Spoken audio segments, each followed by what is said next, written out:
ಕಾಮಾಕ್ಷಿ ದೇವಿಯೇ, ನಿನ್ನ ಪಾದಾರವಿಂದಗಳನ್ನ ನಾನು ಸದಾ ಕಾಲ ಆಶ್ರಯಿಸ್ತೇನೆ. ಯಾಕೆ? ಎಂಥ ಅದ್ಭುತವಾದ ಸೌಂದರ್ಯ ನಿನ್ನದಮ್ಮ ಕಾಮಾಕ್ಷಿ. ಯಾಕೆ? ಇಡೀ ಪ್ರಪಂಚದಲ್ಲಿ ಇರ್ತಕ್ಕಂಥ ಮನುಷ್ಯರಿಗೆ ಎರಡೇ ಎರಡು ಕಣ್ಣಾದರೆ ನಿನ್ನ ಗಂಡನಾದ ರುದ್ರನಿಗೆ 3 ಕಣ್ಣು ಆಗಿ ಮುಕ್ಕಣ್ಣನಾಗಿದ್ದಾನೆ ನಿನ್ನ ಗಂಡ. ಯಾಕೆ ಮುಕ್ಕಣ್ಣನಾಗಿದ್ದಾನೆ ಅಂದ್ರೆ, ನಿನ್ನಲ್ಲಿ ಇರುವ ಅಗಾಧವಾದ ಯಾವ ಈ ಸೌಂದರ್ಯ ರಾಶಿ ಇದೆ, ಆ ರಾಶಿಯನ್ನ ಆ ರುದ್ರನಿಗೆ 2 ಕಣ್ಣಿನಿಂದ ನೋಡ್ಲಿಕ್ಕೆ ಸಾಧ್ಯ ಆಗ್ತಾ ಇಲ್ಲ. ಅಷ್ಟು ಅಪಾರವಾದ ಸೌಂದರ್ಯದ ರಾಶಿ ನಿನ್ನಲ್ಲಿ ಇರೋದ್ರಿಂದ ಇನ್ನಷ್ಟು ಆ ಸೌಂದರ್ಯವನ್ನು ಆಘ್ರಾಣಿಸೋದಕ್ಕೋಸ್ಕರ, ಅನುಭವಿಸೋದಕ್ಕೋಸ್ಕರ ಆ ರುದ್ರ ದೇವ ತನ್ನ ಇನ್ನೊಂದು ಕಣ್ಣನ್ನ ತೆಗೆದಿದ್ದಾನೋ ಏನೋ ಅಂತ ಹೇಳಿ ಇಲ್ಲಿ ವರ್ಣನೆಯನ್ನ ಮಾಡ್ತಾ ಇದ್ದಾರೆ.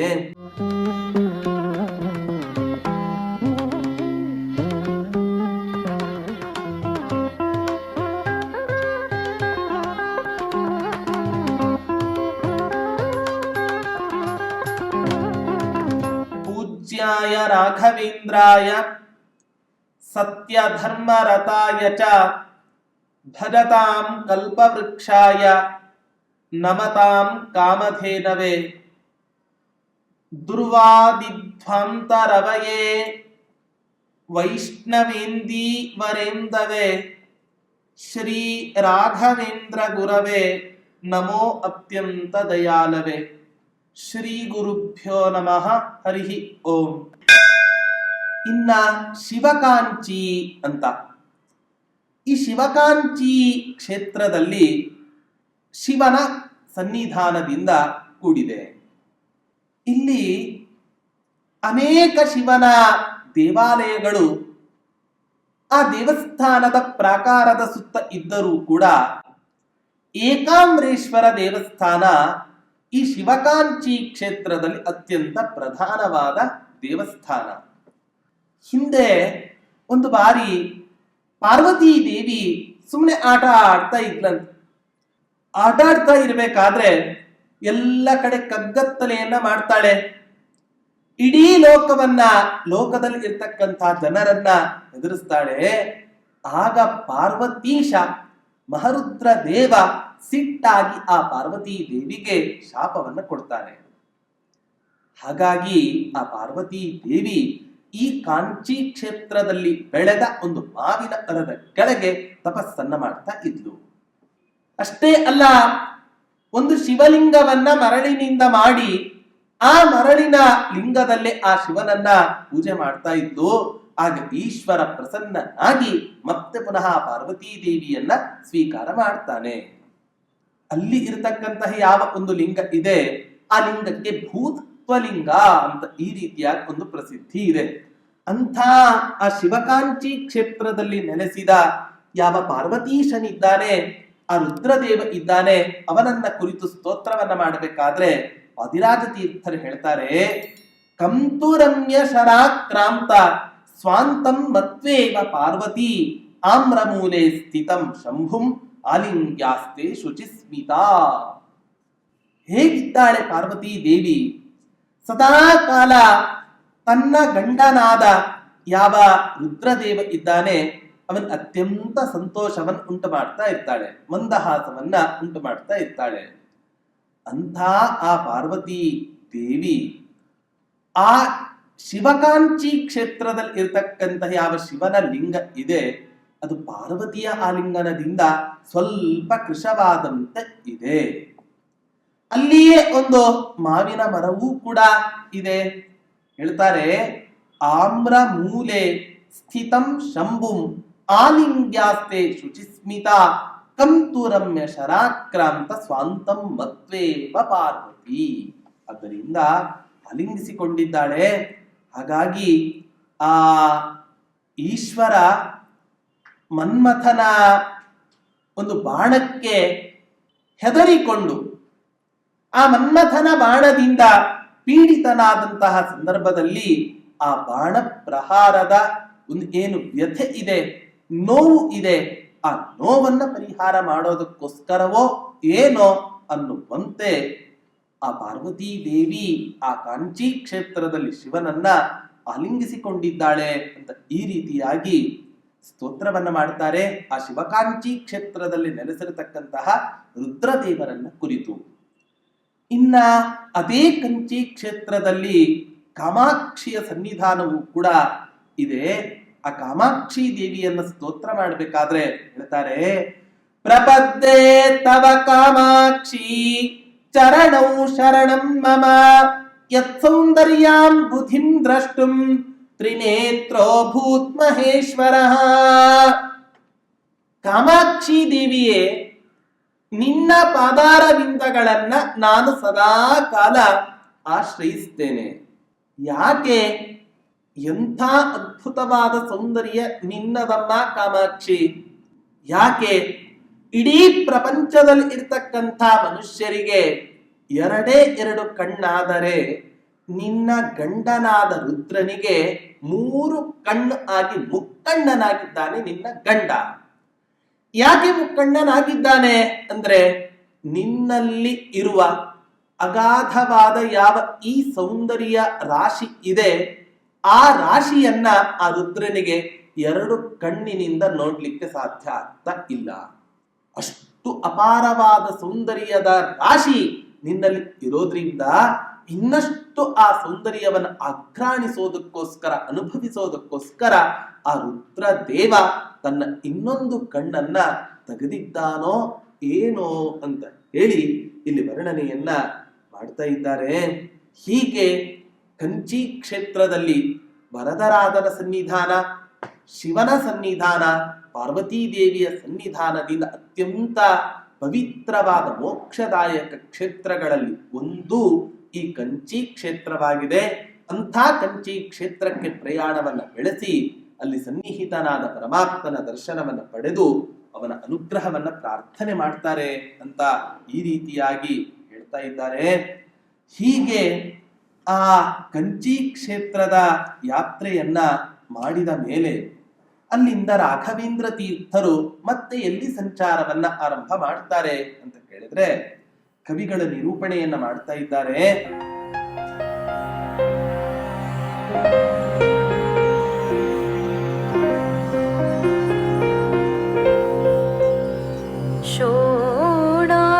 षोडाद्रिमासाद्य निषेव्य शम्भुं वृद्धाचलं प्राप्य विलोक्य रुद्रम् श्रीमुष्णमभेद्य वराहरूपं विष्णुं प्रणम्यैष नुतिं व्यतानीत्.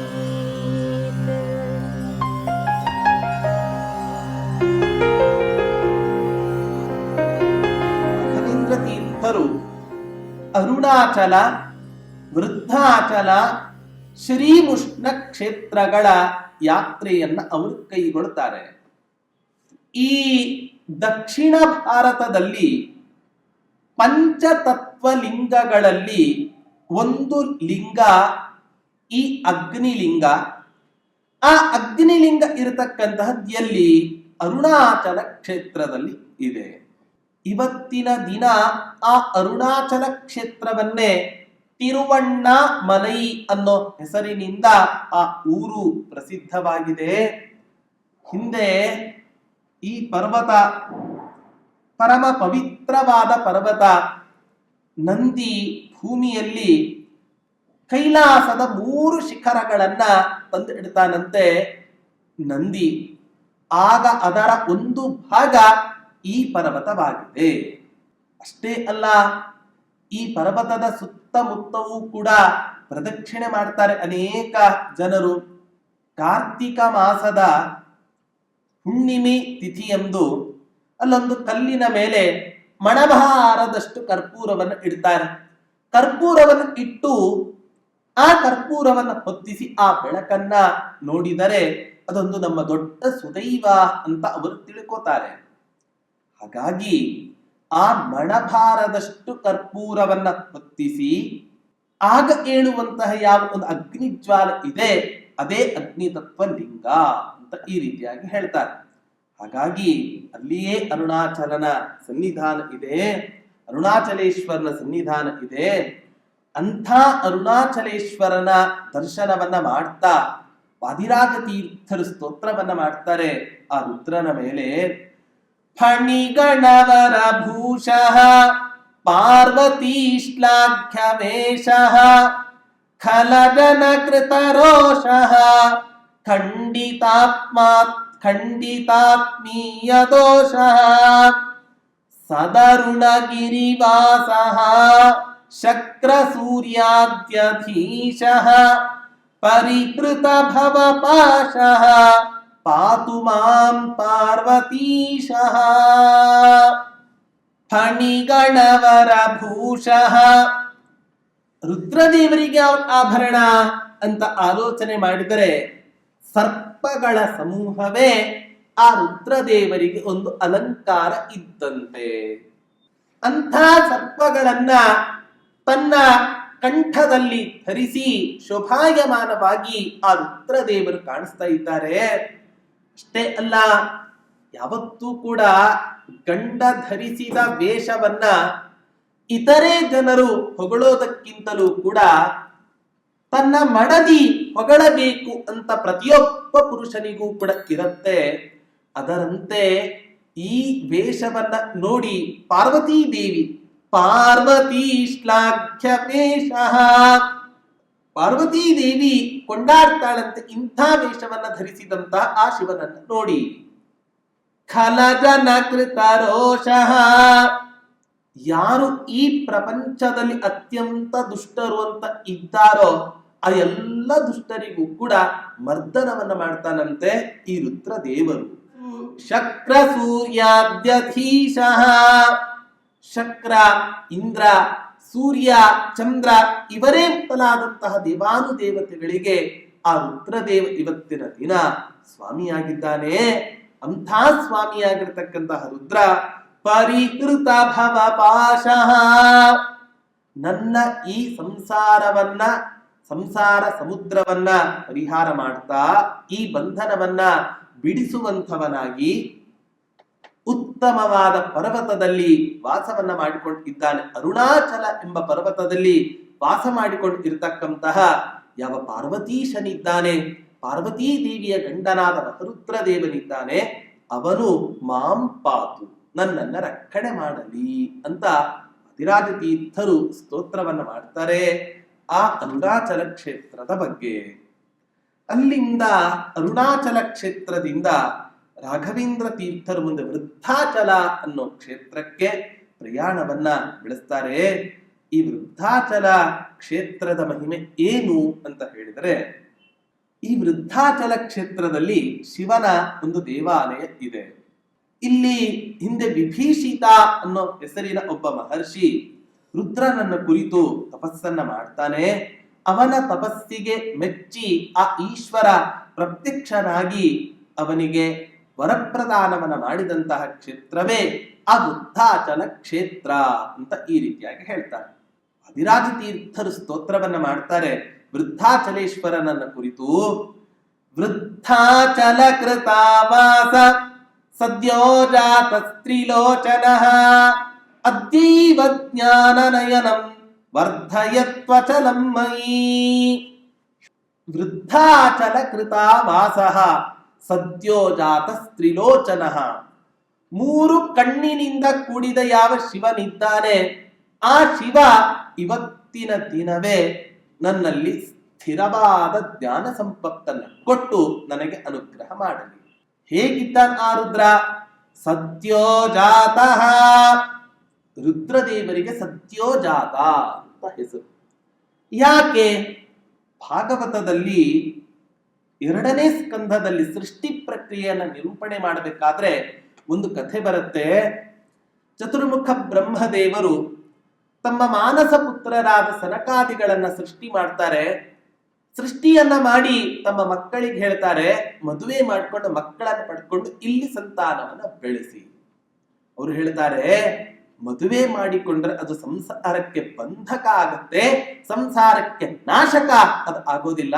ಆದ್ರಿಂದ ನಾವು ಮಾತ್ರ ಮದುವೆಯನ್ನು ಮಾಡ್ಕೊಳ್ಳಿಕ್ ಸಾಧ್ಯ ಇಲ್ಲ.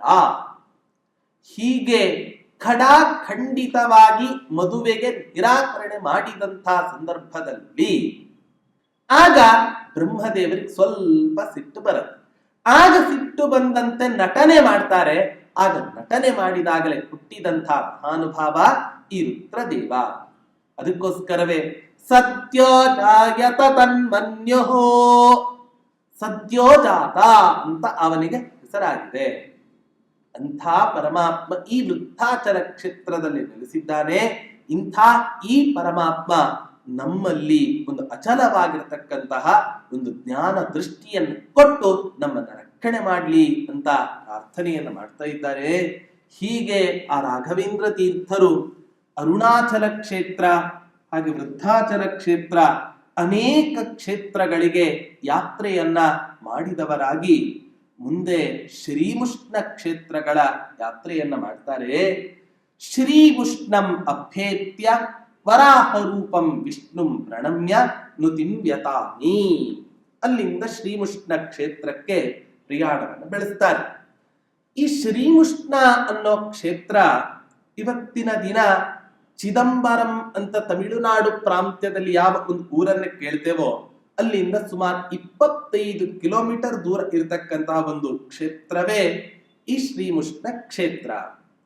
ಮಧ್ವಾಚಾರ್ಯರು ಕೂಡ ತಮ್ಮ ಜೀವಿತಾವಧಿಯಲ್ಲಿ ಈ ಕ್ಷೇತ್ರದಲ್ಲಿ ಒಂದು ಬಾರಿ ಚಾತುರ್ಮಾಸ್ಯ ವ್ರತವನ್ನ ಮಾಡಿದ್ದಾರೆ ಅಂತ ಇವತ್ತಿನ ತನಕವೂ ಕೂಡ ನಮಗೆ ಉಲ್ಲೇಖ ಸಿಗತ್ತೆ. ಹಾಗಾದ್ರೆ ಮಧ್ವಾಚಾರ್ಯರೇ ಅಂಥ ಕ್ಷೇತ್ರದಲ್ಲಿ ಚಾತುರ್ಮಾಸ್ಯ ವ್ರತವನ್ನ ಕೈಗೊಂಡರು ಅಂತ ಹೇಳಿದ್ರೆ ಹಾಗಾದ್ರೆ ಆ ಕ್ಷೇತ್ರದ ಮಹಿಮೆ ಎಷ್ಟು ಇದೆ ಅನ್ನೋದನ್ನ ನಾವು ಆಲೋಚನೆ ಮಾಡಬೇಕು. ಅಂಥ ಕ್ಷೇತ್ರದಲ್ಲಿ ವರಾಹಾವತಾರ ಹಿರಣ್ಯಾಕ್ಷನನ್ನ ಸಂಹಾರ ಮಾಡೋದಕ್ಕೋಸ್ಕರ ಪರಮಾತ್ಮ ಏನು ವರಾಹ ರೂಪವನ್ನ ತಳೆದೋ ದಶಾವತಾರಗಳಲ್ಲಿ ಮತ್ಸ್ಯ ಕೂರ್ಮ ವರಾಹಶ್ಚ ಸಿಂಹವಾಮನ ಭಾರ್ಗವಃ ರಾಘವ ಕೃಷ್ಣ ಬುದ್ಧೌ ಚ ಕಲ್ಕಿ ಧನ್ವಂತರಿ ಸ್ಮೃತಃ ಅಂತ ಹೇಳುವಂತೆ ಪರಮಾತ್ಮ ಇಲ್ಲಿ ವರಾಹ ನಾಮಕನಾಗಿ ಅವತಾರವನ್ನು ತಾಳಿದ್ದಾನೆ. ಹೇಳುತ್ತೆ ತೀರ್ಥ ಪ್ರಬಂಧ ಹೇಳುತ್ತೆ, ವರಾಹ ವರದಂಶ್ರಯ ಕುಟಿಲಯ ಕಠೋರಂ ವಿಪುಂ ವಿದೀರ್ಯ ಸುರ ಧುರ್ಯಗಂ ನಿಜ ಪದಾರ ವಿಂದಾನುಗಾಂ. ಹೇಳ್ತಾ ಇದ್ದಾರೆ ಹೇಗಿದ್ದಾನೆ. ಸೀತಾಂಗ ಜಗತಾಂಪತೆ, ಅತ್ಯಂತ ಶ್ವೇತ ಶರೀರ, ಇಡೀ ಜಗತ್ತಿಗೆ ಒಡೆಯನಾಗಿದ್ದಾನೆ. ಎಲ್ಲ ದೇವತೆಗಳಿಗೂ ಕೂಡ ಆ ಪರಮಾತ್ಮ ಒಡೆಯನಾಗಿದ್ದಾನೆ. ಅಂಥ ವರಾಹರೂಪಿ ಪರಮಾತ್ಮನೇ ಏನು ಮಾಡಿದ್ದೀಯ ನೀನು ಅಂತ ಹೇಳಿದ್ರೆ, ಪರಮಾತ್ಮ ಹಿರಣ್ಯಾಕ್ಷ ಹಿರಣ್ಯಕಶಿಪು ಅಂತ ಇಬ್ಬರು ದೈತ್ಯರು ನರಸಿಂಹ ನಾಮಕನಾಗಿ ಅವತಾರವನ್ನು ಮಾಡಿ ಆ ಹಿರಣ್ಯಕಶಿಪುವನ್ನು ಸಂಹಾರ ಮಾಡಿದರೆ, ಹಿರಣ್ಯಾಕ್ಷನಾಗಿ ಅವನ ಸಹೋದರನಾಗಿರ್ತಕ್ಕಂಥವನು ಹಿರಣ್ಯಾಕ್ಷ ಅವನು ಇದ್ದಾಗ ಪರಮಾತ್ಮ ವರಾಹ ರೂಪವನ್ನು ತಳೆದು ಆ ದೈತ್ಯನನ್ನು ಸಂಹಾರ ಮಾಡ್ತಾನೆ.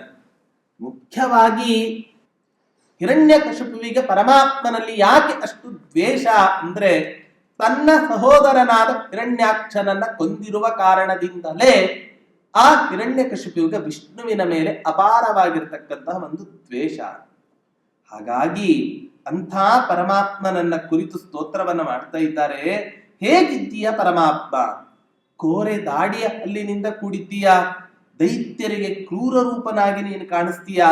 ಆದ್ದರಿಂದ ನಿನ್ನನ್ನೇ ನಿನ್ನ ಪಾದಾರವಿಂದವನ್ನೇ ಸದಾ ಕಾಲ ಬಯಸ್ತಾ ಇರ್ತಕ್ಕಂತಹ ಯಾವ ಆ ಭೂದೇವಿ ಇದ್ದಾಳೆ, ಆ ಭೂದೇವಿಯನ್ನ ಆಲಿಂಗಿಸಿಕೊಂಡು ಶ್ರೀಮುಷ್ಣ ಅನ್ನೋ ಕ್ಷೇತ್ರದಲ್ಲಿ ಅತ್ಯಂತ ಸೊಗಸಾಗಿ ವಿಹಾರವನ್ನ ನೀನು ಮಾಡ್ತಾ ಇದ್ದೀಯ ಪರಮಾತ್ಮ. ಹಾಗಾಗಿ ಪೂರ್ಣ ವಿಷ್ಣುವಿನ ಸನ್ನಿಧಾನ ಅಲ್ಲಿದೆ.